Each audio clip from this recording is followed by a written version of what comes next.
Hello everyone, welcome back to the DMA channel. Today we're going to be talking about a topic that I've been wanting to bring back to this channel, which is Halloween Horror Nights, or known as HHN to some of you.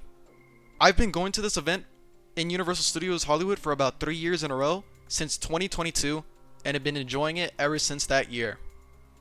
This year's HHN I will unfortunately not be going, but since I won't be attending this year, I thought it would be fun to rank last year's houses, which is 2024, that featured Ghostbusters Frozen Empire, Insidious, and A Quiet Place. For those who don't know what Halloween Horror Nights is, it's a seasonal event that happens at Universal Studios Hollywood and Orlando each year starting in the end of August up to Halloween. It features multiple haunted houses, or known as houses/mazes, scare zones, and shows that are from popular horror franchises from TV shows, movies, and video games, even with original houses as well that are in the parks. HHN 24 was actually not a bad year comparing to its follow-up from 2023. Some houses were shockingly good, some were a bit disappointing to say at least. So, let's dive into the HHN ranking for 2024. Universal Monsters Eternal Bloodlines. Coming in dead last is Eternal Bloodlines. When this first got announced, I was hyped because I never got to experience The Bride of Frankenstein Lives in 2021. It looked amazing to walk through, and with her returning in an all-new house featuring an all-female Universal Monsters cast, plus being in a soundstage, my hype meter was up, knowing this could be an awesome house to go through. But after going through it, I was left disappointed. The reason for this is because there were so many black walls used in this house. While I understand it's like a transition into the story, there was so much of it, and they could have used those black wall scenes for other scenes. Two scenes stood out to me the most, which was when the Bride of Frankenstein could be seen in the center of the room, where then you're attacked by both a she-wolf and a mummy female. The ending was another scene that was pretty memorable, where Frankenstein appeared at the very end as a stilt walker, jump scaring you and guests. Even with the female mummy at the very end scaring you. This is probably the most memorable scenes in that maze, in my opinion. Even with this location being in a soundstage, it could have been utilized to its advantage. Facade for Eternal Bloodlines was not bad, where it was Van Helsing's crypt, where sometimes you see, by the way, I apologize if I butcher the name, Saskia Van Helsing outside in front of her brother's tomb. As in this story, she's the only Van Helsing alive in this story. That's all I could say really about this house, as it's just really just a disappointment in it being its last Universal Monster streak run of that year, where it did not return for 2025. Honestly, I'm kind of glad that it did not return for next, which was 2025. I really do think that it needed a break. I just think there was so much of a burnout that it just needed to be set aside for now, and then maybe 2 years later or anywhere in the future, it'll definitely make its comeback. But for right now, I think it's good that we didn't see Universal Monsters come back. But if we do want to see a Universal Monsters come back, I want to see Creature from the Black Lagoon. I think that's the only one I'll really accept if they bring it back to Universal Halloween Horror Nights. Monstruos 2, The Nightmares of Latin America. I've decided to place our first original house for 2024, which is Monstruos 2. The first time Monstruos was introduced was in 2023. It became one of my favorite houses from that year. Since it was a fan favorite house from that year, it returned once again as a sequel house known as Monstruos 2, The Nightmares of Latin America. I was expecting this house to be peak level with its original treatment in 2023, but to me, it did not live up to its first counterpart. The description for this house states, El Muetre will return to guide you through a graveyard of mythic monsters, including the soul-stealing rider El Charro, the supernatural, dog-like spirit El Cadijo, who roams quiet roads at night in search of prey, and the child-eating boogeyman El Cocoy. The house facade is the cemetery of the Lost Mausoleum, And if you followed from the first house, John Murdy added that we are looking at the other side of the cemetery, which is a great detail telling us we are continuing through the journey of this cemetery. The first part of the maze starts with El Charo, which is a badass monster throughout the house, which is mainly my favorite section. I wish he had more appearances in the house. The second monster, El Cadejo, which is a devil dog, to me was the shortest part of the maze and had nothing crazy going on with its monster around it. Was kind of hoping for some American Werewolf in London type of vibes, but nope, just some Blake hallways with the puppet jump scares in the front. It was major letdown in my opinion. The last monster to be shown is El Cocoy, which takes up the whole house until the end. I had no problem with El Cocoy section, while I wish it wasn't half of the maze since it was almost a recycle to its own maze back in 2013. Monstruos 2 was in my top 3 hype list just to finish second to last in my ranking. Monstruos returns once again for 2025 as its potential last appearance because the creator of HHN, John Murdy, stated that this house was meant to have its trilogy if it ever got popular. And with this version of Monstruos 3, The Ghosts of Latin America, with it being an all-female cast with Lariona returning, which was the scariest house of 2022 in my first year, I am really interested in seeing this maze to see if it beats the second version. Now, if it ever returned once again unexpectedly, I think it would be an amazing idea to make a spin-off house based on El Muetre himself. The Texas Chainsaw Massacre, The Legacy of Leatherface. I know this will seem like a shocker on how low I place Texas Chainsaw, because I know some people have it so high on their list, and I'll just say this. I really think we just had a bad run on this house, as we did have some missing scare actors on scene and missed some scares. If we could have gone through the house again, it could have went a different way and would have changed the way we placed Texas Chainsaw. The description of this house states, Leatherface and his cannibalistic kin will lure you into their gore-filled slaughterhouse. Fall victim to a gruesome original story never seen on screen in honor of the 1974 movie's 50th anniversary. When entering this house, the facade is an abandoned slaughterhouse called the Hooper and Henkel Meat Processing, which is now called Sawyer's Meat. While this is the most goriest house I've been through, as a room called the Skinning Room, where it shocked me on how gory it looked with the dead bodies around, you could see Leatherface himself skinning a person's face, with a pretty bad smell around the maze as well.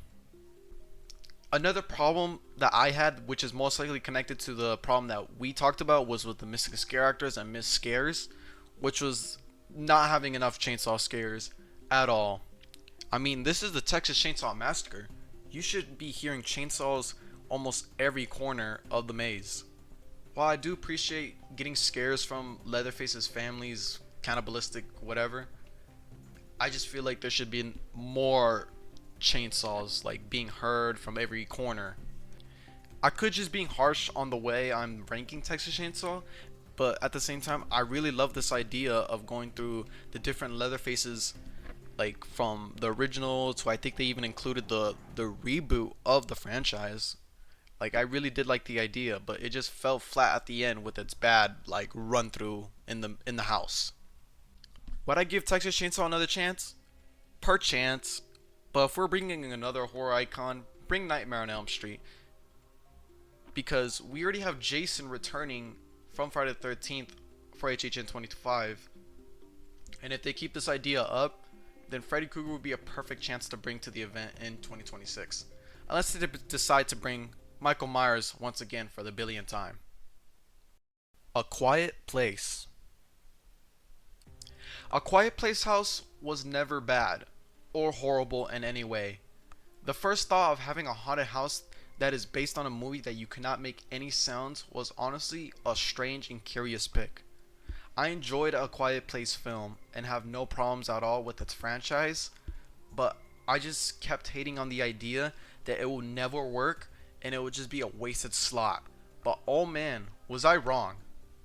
The description for this house states, silence your screams if you want to survive the terrifying post-apocalyptic world. Like the Abbott family, you must keep quiet as you travel from the farmhouse to the woods to the foundry. As soon as you make a sound, monstrous creatures who can hear the slightest noise will hunt you down and silence you for good.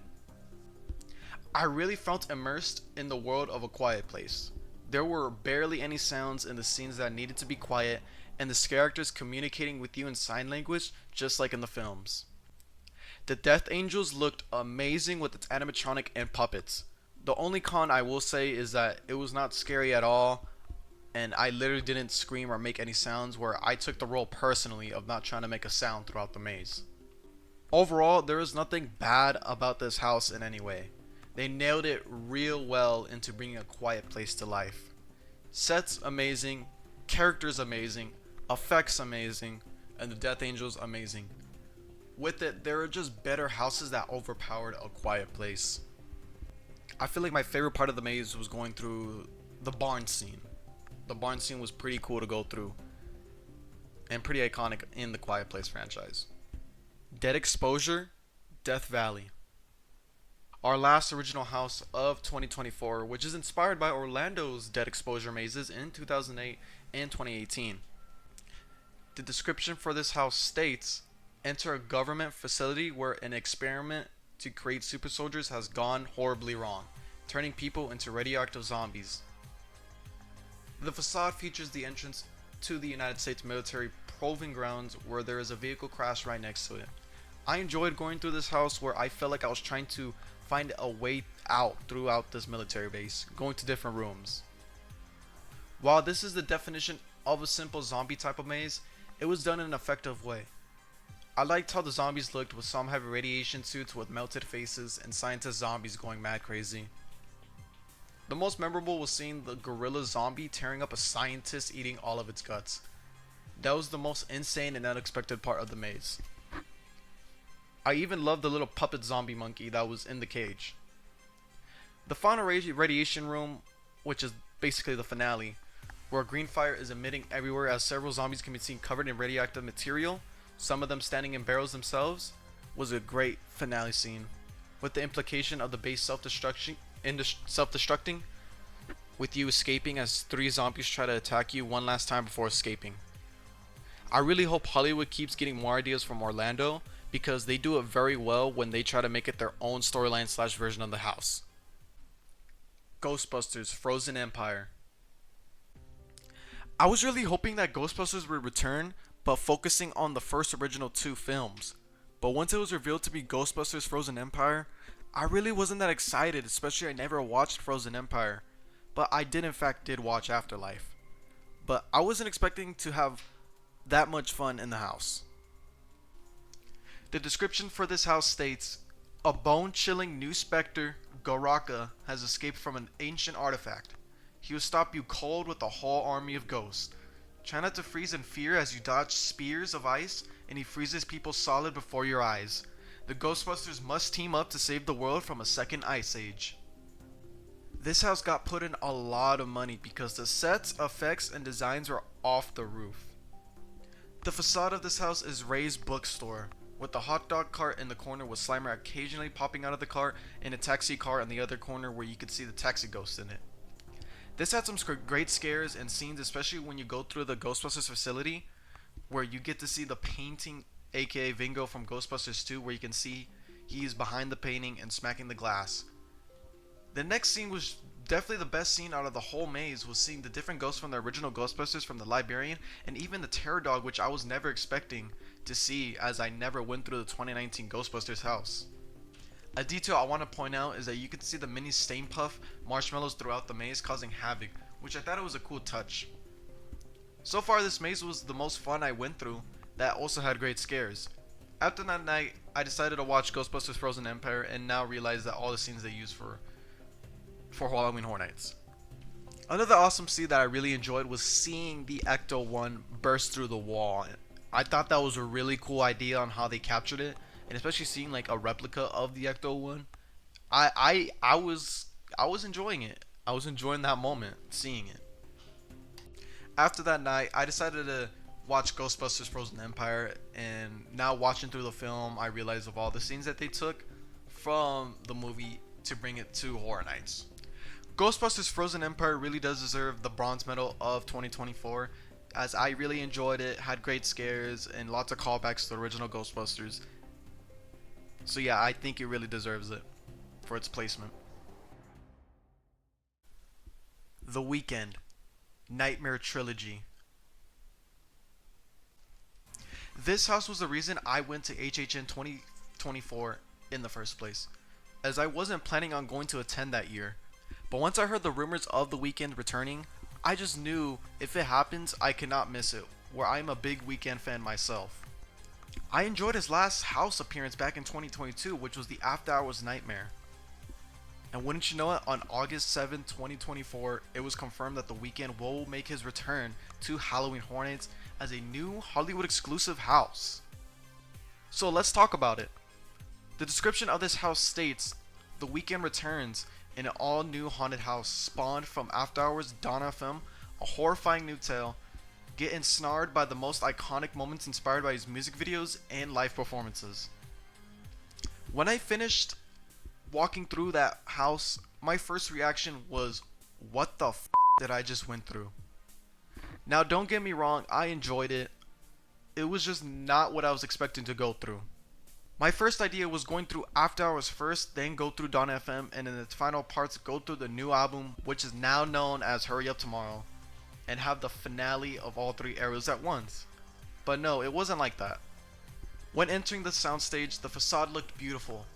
It was a giant, brightly lit city with a giant After Hours head on top of it, with How Do I Make You Love Me playing on the shades of his glasses.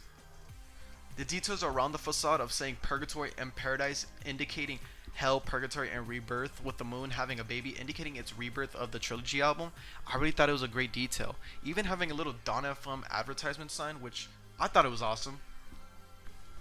The final stuff that's featured in the facade is that on top of the facade, you would either see an After Hours or Dawn FM Weeknd actor on the top DJing away, bumping music from After Hours and Dawn FM, and if I can remember right, some snippets of the new album, not much. But yeah, it was another fun cue facade at least, to like have fun and just like the first maze. But yeah, right away, it's already facade of the year. I don't care. Take it a little grain of salt because I'm a Weeknd fan, but yeah, it's definitely facade of the year. Maybe even the best of all time. Who knows? Here's a little fun fact. The Weeknd actually used the facade in his music video for Timeless for some shots, which I thought it was awesome to mention and to proudly say I was in the same soundstage that Abel recorded his video from. But let's finally talk about its reason for its placement. The Weeknd's Nightmare Trilogy was darker than his last maze. While yes, After Hours did have a dark theme with him turning himself into a lizard/frog monster, I just felt like it was completely different from his last house. Some music video inspirations from After Hours Nightmare were In Your Eyes, Too Late, the Super Bowl live performance, Save Your Tears, the Vivo live performance music video, and of course the After Hours short film. With Nightmare Trilogy, it was Take My Breath, Is There Someone Else, kinda some out of time references, and more than likely some Hurry Up Tomorrow film scenes. I was hoping to see sacrifice and gasoline scenes from the music video itself, where they could have done the club scene like the After Hours club, but change it more with Dawn FM theming. There was some stuff I was confused about and kinda iffy on. The first part was the dark rooms with the rotating lights. While it didn't have a lot, luckily, I was a bit iffy on it. Now, if it had some scares, no problems, but over time, I liked the idea, especially with Jim Carrey's character guiding you through the light. It made sense. But some odd new character choices like Money Man, especially the money room itself, and the girl near the end of the maze with the gasoline, it just made no sense. But after watching the Weeknd's film Hurry Up Tomorrow, it all made sense now, where her character is named Anima. This was a pretty gory house, especially the scene of Dawn FM getting sawed in half and then After Hours getting his heart taken out, referencing Heartless, without a time playing in the background. It was such a curveball of a song choice where every time I listen to it, I think of that. My favorite scene was definitely How Every Angel Is Terrifying room, where there's mirrors everywhere, almost like the blinding lights room from 2022, just less crazy lights, just mirrors all around. It was a very trippy walkthrough with all the every Angels of Terrifying costumes looking very, very awesome. Especially the Still Walker. Love the mask design of it. The big finale is all three trilogies combined together in a moth. So I kind of correctly guessed the finale point because I thought it was going to be, like I said originally, going through After Hours, Dawn FM, Hurry Up Tomorrow, and then the finale having all three trilogies combining together. So I was kind of right on that. All the details and Easter eggs were great to see, especially the company label brand XO written in blood in the Take Me Back to LA scene. Another thing I realized while finding out later on is that there was actually some parts that did include some samples of the new album Hurry Up Tomorrow, such as Sao Paulo playing at the very, very end of the maze, which I didn't even know about until now. And then with Take Me Back to LA, of course, being shown in that scene. So there was definitely lots of hints towards the new album. While I appreciate loving this house over time, I still prefer the 2022 After Hours Nightmare version, as it was just a different vibe.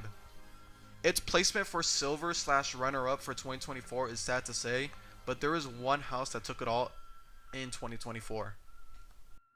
Insidious, The Further. Taking gold for 2024 is none other going to be Insidious, The Further. So congratulations to Insidious, The Further for making it first in my ranking. When I tell you this house has scared the crap out of me, it did. This has been the scariest maze I walked through since 2022 La Llorona. The Insidious movies, mainly 1 and 2, are such great films. I'm glad I had the chance to go through this house. The description of this house states, "Don't get trapped in the further, as terrifying demons try to ensnare you. Enter the red-faced demon's lair behind the red door, and try to keep away from Keyface, so he can't lock up your spirit." The facade of this house is gray and eerie before going into the house, where it's Lipstick Demon's lair, where there is a projection in the middle where you can see what Lipstick Demon is doing. The house basically covers all the Insidious films, including the new one, which unfortunately sucked, but hearing that creepy ass song Tiptoe Through the Tulips by Tiny Tim in the beginning of the maze, where it goes through a summary of the first film with mannequins, I just knew this was going to scare the crap out of me. The Lipstick Demon looked amazing, and when you enter through the iconic red door, you enter the further. Once you enter that room, it's pitch black, where you can see the Whistling Ghost family, where some are fake while some are real jumping at you. When you go through the Dalton room from Insidious 5, mainly in the bathroom scene, I remember that room smelled horrible. When we go through Parker Crane's scene from Insidious 2, aka the woman in the white dress, I loved it when I was about to leave that scene, and when she appeared, I looked behind me to see, just for her to look at me and shush at me. That creeped me out so much. Continuing from that, we go through an elevator where the man who can't breathe jump scares us. Continuing through that scene, Keyface Demon appears. And this last scene was a cherry on top, where it's a hallway with a very cool effect where you can see candles and a Lipstick Demon behind the walls, while Tiptoe Through the Tulips plays in a slow tempo, which again is such a creepy ass song. The last scene is where you get multiple jump scares from all the demons from the franchise, and it got me, all of them. That really scared the shit out of me, I'm telling you. Not only did it have crazy ass scares, it had great costumes, and especially some cool scenes and effects as well, which is why Insidious The Further is my number 1 for 2024. This concludes our 2024 HHN house ranking. And now, if you guys may know, yes, I disincluded the Terror Tram for particular reasons. We're talking about houses, not Terror Tram itself. That could be for another day. So yeah, guys, do you agree with my list or not? Tell me in the comments below. I'd love to hear you guys' opinions. I know there's going to be some shockers that I placed. If you guys do enjoy this content, please let me know. I would happily love to do a 2023 or 2022 house ranking video. Who knows? Because I really do enjoy covering Halloween Horror Nights for you guys. Thank you guys for watching. Comment, like, subscribe. And I'll see you guys next time. Tech out.